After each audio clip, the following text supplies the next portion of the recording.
What's up, you guys? It's your girl, Miss Nine Nicole, here to spark your soul, and we're back with another interview. I have the producer, MCV. Hey, what's going on? How you feeling? Good in yourself? Doing great. Doing great. Real good. Okay, Appreciate you having me. okay, yeah, I appreciate you taking the time to be on the show with me. Yeah, for sure. Where are you from? Gary, Indiana. Oh, Erin, Indiana. Okay. What be going on out there in Indiana? I don't know nothing about Indiana.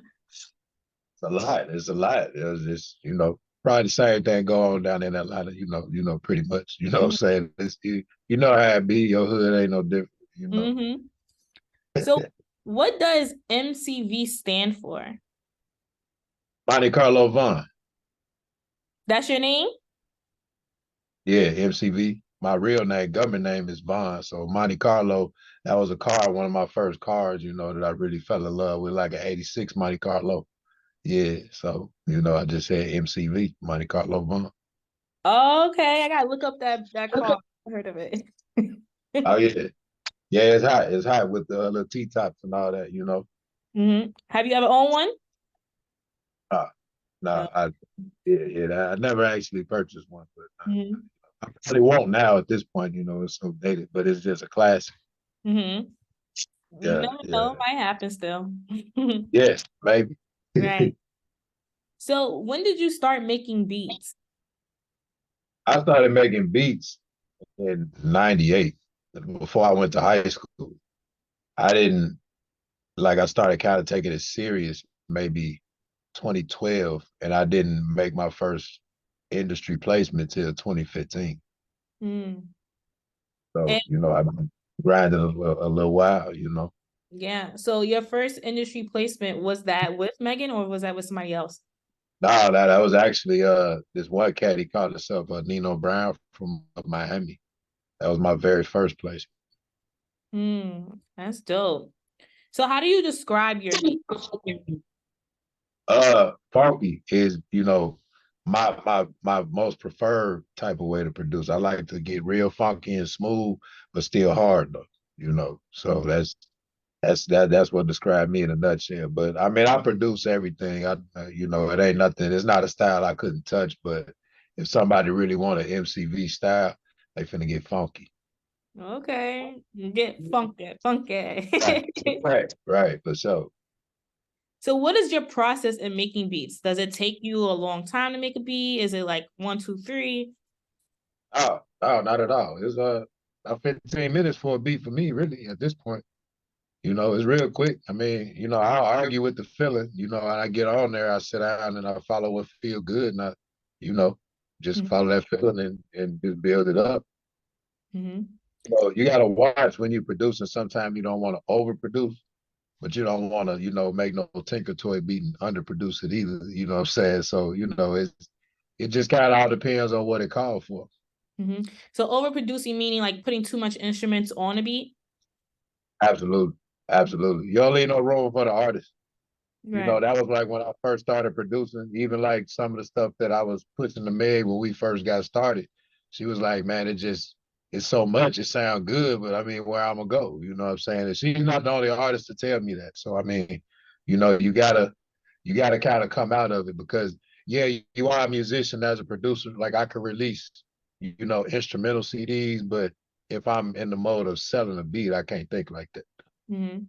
How do you release instrumental beats like a CD? I have. I got quite a few of them out. Yeah. Yeah.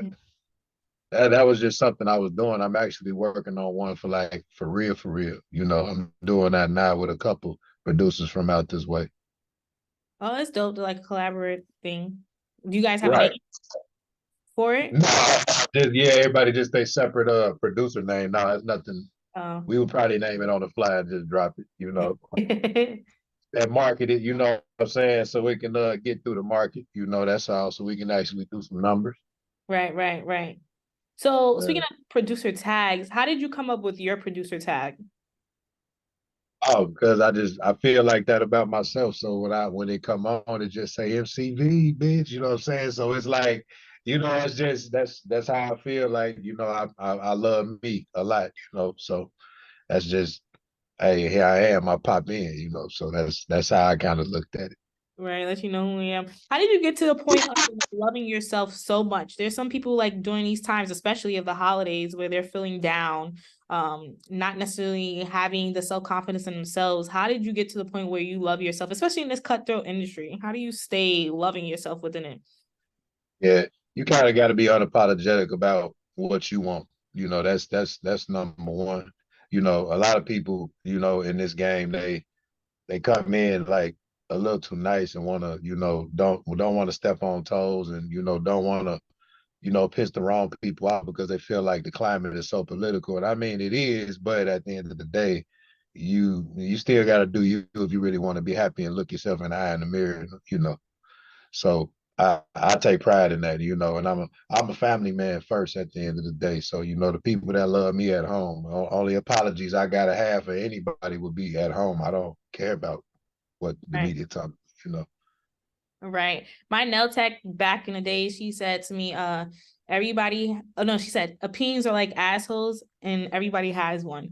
So that Yeah, definitely stayed yeah, with me for these many years. Like, oh, you're absolutely right. You can't worry about anybody else, especially if it's something you're goal driven. You gotta just yeah, block out all these outside noises. Mm-hmm. yeah, yeah. You damned if you do, damned if you don't. So just do what you want to do anyway. You know what I'm saying? So Mm-hmm. they gonna think what they gonna think regardless. Right. Right. Yeah, yeah. Do you have advice for upcoming producers, like which program they should be looking at, or just advice in general that you wish you known when you started up? Uh, yeah. Some of the best advice I could give is get out your head. Don't be so like, hey, I have to do it this way. Don't be so anal about doing it. Get the whole point and the goal is to make great music. Get there. Don't be like, oh, it's got to be this way. If I don't have this, then it ain't gonna be right. You can do a lot with a little, Right. and take pride in what you do have. And when you start making money, because it's gonna take you to really hustle and grind to get to that point. I know it did for me. So, but when you do, start going ahead and adding to your equipment and all that. But you don't necessarily need every plug-in that come out. If you got FL Studio or Ableton, you already in the game. You can make every genre of music off of there. You know, and don't let nobody tell you that. Oh, you got to learn how to play keys. If not, you cheating, or oh, you can't use loops and all that. Look, man, do what you got to do to make your music sound how you want to sound, close deals, or just be a musician and make your music. And first, primarily, learn the game so you can hustle your music and make money with it. Mm-hmm. You know what I'm saying? That right there, that's way more important because a lot of times, when I started producing, I was so anal about my sound, and it just really wasn't all that good. But I didn't know the business. Yeah, I mean, it just is what it is. Everybody got to start somewhere. But at the end of the day, even that terrible sounding music, it's a niche of people out there, believe it or not, that would probably listen to it Mm-hmm. if you knew the business to market it and get the music out there to make money. Right. So primarily, and I'm not saying just be sloppy with it and don't care what your music sound like, but I'm saying get off your back and give yourself room to grow. Right. That's great advice, basically. You just start where you at. Just start. Yeah, just start. Ready, fire, aim, not ready, aim, fire. So, how did your relationship with Megan Thee Stallion start? I know you have a song with her back in 2017 called Make It Hot. Well, no, excuse me, called Last Week in H, Texas, and it's on her album called Make It Hot. Now, Yeah. walk me through that time in 2017. Like, how did you guys meet and how did you guys start to work? Well, we met first. I signed up with a guy named Titus Williams. They call him Nitty, T Nitty, out of Houston. Because, like I say, I'm from Gary. Gary, Indiana. Ain't nobody out of here but Michael Jackson, Freddie Gibbs, Denise Williams, and me. Shit. But outside of that, at that time, I was sending my beat packs out to, it was like 4,700 people I had on the email list. And like I say, I had a few like placements and a few local placements and all that. But I listened to Drake CD, Screwed and Chopped, and it was Screwed and Chopped by OG Ron C. OG Ron C is Drake's like Screwed and Chopped DJ. At the end of that CD, OG Ron C gave out his manager's phone number. Oh, I just happened that day to pick up the line and call. Nitty answered the phone. I say, hey, Nitty, look, you don't know me, and I know this number's for getting something screwed and chopped, but look, I don't want nothing screwed and chopped. I'm a producer, and I need some outlet for my beats, man. I would love it if you just give me your email and let me shoot you a couple down. And if you like it, call me back. If not, I understand. He gave me the breath like, hey, all right, go ahead and send it back. So I sent it down about 3 days later. He called me back like, hey, yeah, I like what you got. I'm like, okay, cool. I got him here, it's working. So okay. And then he was like, so what you want to do? I said, man, look, I really just, want management. I'm making beats and I ain't really got no outlet. I don't know, what to do outside of me making that email list. Like, what am I gonna do? So he was like, okay, cool. So he sent me the paperwork. I signed up with him as my manager. And fast forward about 6 months, he gave me a call. He was like, hey, V, this chick that I used to manage back in the day just bought me her daughter, and she loved your beats. And I'm like, all right, cool. Well, look, let me put y'all on the phone. That was Megan Thee Stallion. That Wow. was how that happened. That's dope. Yeah, So, mhm. I was saying I had never met them or none of that. You know what I'm saying? I was doing business with Nitty and her a whole year before I met them down when she first got after we tried to make it hot, that's when 1501 contacted Crawford and Ferris. But that was like a year after we did everything. Mm-hmm. You So know, did we you been send her talking. a B pack too? You sent her a B pack, and last week in H Texas, was that one of those ones in the B pack that she heard and was like, oh, this is the one? Oh yeah, yeah. Me and Mel, we was like tight. We'd be on the phone every night, like, hey, we gonna do this way. Let's produce it like this. You know what I'm saying? Yeah, that was my homie. She was cool. You know what I'm saying?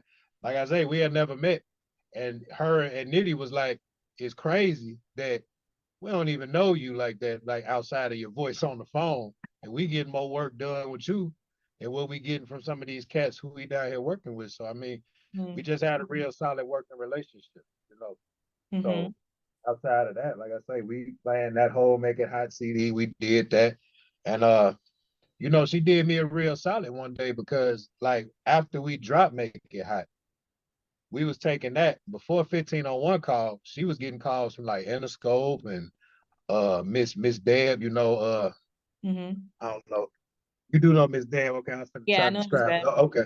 Mm-hmm. Yeah, so she was reaching out. There was a lot of people just reaching out to offers, and they wasn't really feeling the beats. They was like, man, this shit trash. This shit suck. I don't want nothing to do with it. And I'm like, that didn't feel good. But Right. being my attitude, I'm like, well, let the streets tell you what it is. You know what I'm saying? So, but she did that on her own. She went to Interscope and they was trying to put her with a Cardo. They didn't even want her to drop Make It Hot at all. Oh wow. Yeah. So, that was like a real solid thing when she was like, hey, well, whatever, we did this V shit. We finna drop this. I bet. And Right. we dropped it and it was successful, you know. Mm-hmm. Order a bunch of plaques for that now, you know what I'm saying? So, it did very well, you know what I'm saying? So, I was happy with that. But yeah, that was how our relationship started. Oh wow. And just keeping faith too. That's crazy because a Yeah. lot of people, like we were saying earlier, is cutthroat business. So a lot of people will always tend to themselves and work for themselves. But her staying her ground, like, nah, this is what we worked on. This is what I'm gonna release. I'm gonna release it, and it's hot. Yeah. Like it's still classic. Yeah. So Yeah. fast forward another year later, she drops her next album, Tina Snow, and on that album, you have a song with her called Cognac Queen. Now, how did that Yeah. one come about? Yeah, so Cognac Queen, that was like we had already I had already made that beat, and she was like just like locked in on it. She was like, V, hey, this the one. I'm dropping this. And I'm like, okay, well, she was like, this what I got wrote to it. This is gonna be a classic. I'm like, I ain't heard it, but okay. Mhm. So Tina Snow actually, because I was her very first producer. Tina Snow, remember I told you my style of making beats is real funky. Tina Snow, the whole thing behind it was actually the whole thing was gonna be like funky, like the style of Cognac Queen, the Mhm. whole and good at is the other track is another track I produced, and I did half of Tina Montana on there too, so it's actually three. But the whole joint was gonna be like funky tracks like that. But 1501, I think, kind of wanted her to go a different route. That's why you kind of notice a shift in her sound, Mhm. from like early projects and stuff like that to, you know, what she was doing in that era and, whatever she's doing now, you know what I'm saying? So it's just different, but she ended up going that way and, but that was it. But Cognac Queen, that was something I had produced prior and she just loved that beat. She was like anal about it, like, hey, no, this is happening. This is the one, you know. That's dope. So yeah, working relationship all happened over the phone. All over the phone. All Wow. over the phone. I met them. I did go down there and meet them one time.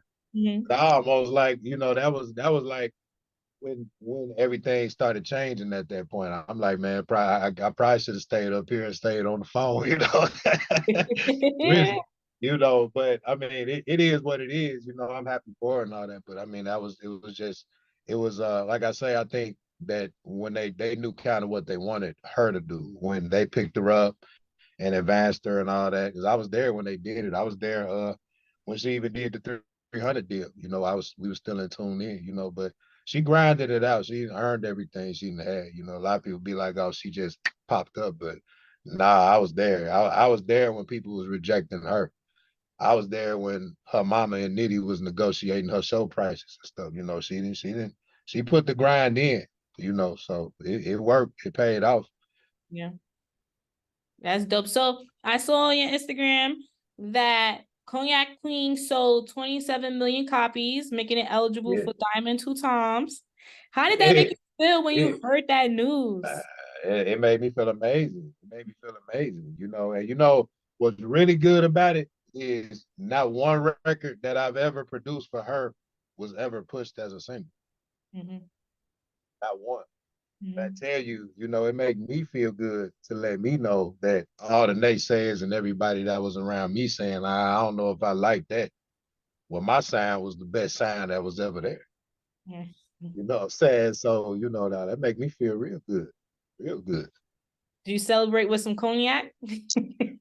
Yeah, yeah, yeah, yeah. A little shot of cognac. I'm more of a tequila guy myself. You know what I'm saying? But hey, for sure.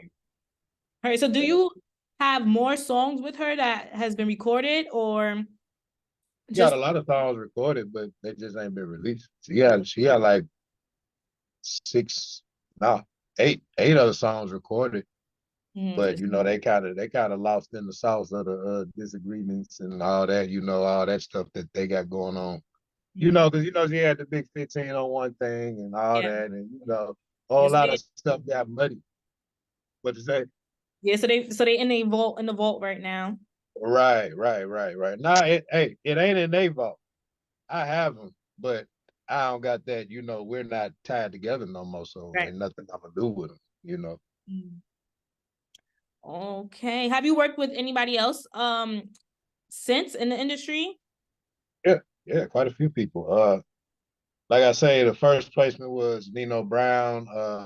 It was more synchronizations. I got placements with Warner. A lot of TV shows. The Kaminsky Method was one of them. We did the P Valley joint too. You know, so Oh, what's the name of the yeah, P Valley one? that was the Tina Montana track. That was the Oh, Tina Montana. Yeah, yeah. So and my biggest play right now, as far as I'm concerned, out of everybody who I done worked with, is my artist Johnny P. Johnny Pushing Every Day. hmm. Yeah, that's the other guy you see on the page, the singer. Yeah. That's something that I'm building up off the ground. Hmm. We building that up. I'm investing in, putting the budget for the marketing and doing everything. And we're doing great numbers as well. So, that's something within probably a year, I'm probably gonna, start a label with that and start pulling down in that. I would probably start signing other people, maybe. But right now it's about Johnny pushing every day. That's like one of my main focus. I still send beats down to my managers and they still place and all that, and that's cool. I still sell a lot of local beats, but to me, in my mind, and how I'm looking at the industry, is I want to make something that I could really have my hands in, because a lot of the ways that music is getting created now is you just send a beat and somebody, they just go rapping. It is what it is, but the most magical times, the most magical music is made from, a lot of times the relationships, like when you look back at some of the older music, when you had like, this was the group of people when we're together and we're making this and we planning it out and we're pushing, we step by step making plans and really pursuing making something happen. Those are some of the best, you know, Right. projects that get dropped. And that's what Right. I'm doing with him. I really believe in it. He just got out of a situation with Sony Orchard, Mhm. so he was totally free. I'm signed with Ultra Music, Yeah. so that's cool. But I'm doing this on my own. This ain't coming out of there. You know what I'm saying? This is money that I'm seriously putting in to push my artists ahead and get the exposure, and it's really working. So we'll be premiering this next track we do in January. It'll be coming out on Country Music Channel. Okay. So CMC really big, so I'm proud of that. Mhm. So what was the name of that song or a previous song that you guys have worked with each other on? Well, somehow is the latest track that's out now. The name of that track that's up and coming is called Changes. Changes? Yep. Okay. Yep. Well, make sure y'all Yeah. Yeah. tune into that, y'all. And I was gonna ask you too about you signing to Ultra Music Publishing. How did that come about? And when did that start? That came about. That was the third deal that came across the table, and I say, I'd rather accept that one. Uh, 300 actually reached out to sign me, and I'm like, man, I kind of thought that was a joke though, because I've never heard of a producer signing the 300. you Mm, know. So I kind of ran away from that. I entertained it for a little bit, but I didn't want to do that one at all. But Ultra, I got to keep the biggest piece of my publishing and take the largest advance that I could take and make it make sense for me. mhm, Because if you give up all your publishing, you kind of a dead fish in the water out here. mm. When it comes to this. So that's something a lot of people don't get, they don't understand. But Yeah. me kind of understanding the game in a certain way, like from way back before I even met Megan, I was studying that, because like I say, I really want to know the business. And Mhm. you got to know that, not personal, you just got to know the business when you're Yeah. in this. You Yeah. got to, you know what I'm saying? Mhm. They'll definitely F you over. So what Without a doubt. right? So what do you look for within, well, advice too for producers or artists? Like what should they be looking for within a deal when deals are coming across their table? Because I know once you pop, especially with this new age of social media and TikToks and everything, there's a lot of viral songs happening. So what should an artist look for on for the deal? So it's keeping mostly your publishing, as you were saying. Well, that's gonna come from your buzz. You gotta understand that they come at you and they want to sign you, and they're offering you, a million, 2 million, even something small as 150,000, whatever the number may be. They're probably gonna make about 10 times more off of that offer you, because when you take that advance, you have to recoup that advance to even have a dream of coming out of that deal. So if you're not ready to take that advance and put that back into your business of your music to make you more money as far as market, to expose yourself to more people, to keep you hot as the artist, Right. then you're gonna lose. You got to be on that. You can't. And a lot of problems is a lot of people, they don't have no day-to-day money coming in. A lot of artists is, kind of broke. You know what I'm saying? Unfortunately, you know what I'm saying? And when they get something hot and they come up with something like that, they like, man, I'm finna take this bag and then that's it. And then you about 2 chains in, and you know what I'm saying? You got like 3, 4 chains, all the whips in the house, and now you ain't got no budget and you wonder why the label ain't pushing you, because they don't have to. Right. They bought you. Is a lot of people, a lot of producers. I mean, even before a deal come through, think about it like this. Now, a lot of people be like, "Man, I want a manager." Mhm. Yeah, you ain't got nothing out that's hot. They ain't got nothing to manage. You gotta think like that. You know what I'm saying? You gotta get active out here. You gotta get yourself busy. You have to, put yourself out there. Like I say, I was emailing 4,700 people. I got a ton of local placements. I have a lot of music in circulation. It's like not even worth me counting. That's how I can keep my catalog valuable. Right. you know, and a lot of people just don't think like that. But you got to stay active. You know, you kind of got to get no out your vocabulary. You kind of got to be like, oh, because you may think you've done something big in the industry, but this industry is always going to be, what have you done for me lately?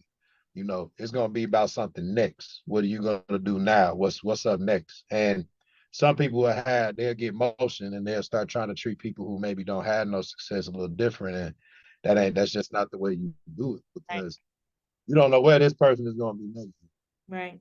If you treat them like, oh, they too small, I don't want to do this interview, I don't want to talk to these people, I don't want to be over here, you know, that's separating you from the success. Because when you plant them seeds and teaching how to get it and make more, you just create more value for yourself. Yes, absolutely. What is it? Your net worth is your net worth. Yeah, your network is your net worth. Yeah, for Yeah, sure. there you For go. sure. Yeah, yeah. Mhm. Uh, So, what motivates you to continue showing up for yourself, to continue this grind? You saying you were starting back in what, 98? So, yeah, yeah. I was a little guy. Yeah, yeah, yeah, yeah. yeah, I'm When I only started two. producing. Yeah, yeah. What motivates me is, you know, I mean, I'm a winner. I like to continually succeed. I like that feeling of success. You know, I mean, even when you fail, now you just know one way that don't work. You know, that don't mean stop. You know, Mhm, you just keep going. And I love that. I love the hustle. I love the the work that I put into it. I like the results that come from it, I should say. You know, that's what keeps me showing up for myself, you know. yeah. And what do you want your legacy to be known for? That's a great question. I want my legacy to be known that I created a Mhm, lot of wealth for a lot of people that came behind me, because mhm, I can show them how to work this or just regular life or be successful in their day to day. You know, I'm able to help through all the mediums that I touch. You know, everything that I touch, I like to leave it better. mhm. You Yeah, know, so that's definitely a legacy of mine. I like to continuously be an inspiration, a real inspiration, not a TV or Instagram inspiration, but like a inspiration, like if you met me in real life. Because now I haven't met you in person, but I'm serious. If you ever meet me, who you talking to is who you gonna see then. I ain't no different, right. you know. So, Mm-hmm. And I definitely yeah, understand. Well, shout out to your social medias. Let the people know where they can find you. I'm everywhere at MCV the Beast. And my name is the same on every platform. MCVTHEBEAST. Mhm. Yeah. Okay. Well, thank you so much for your time in this Hey, interview. thank you. I appreciated this. I'm Miss Nine Nicole. I'm here to spark your soul.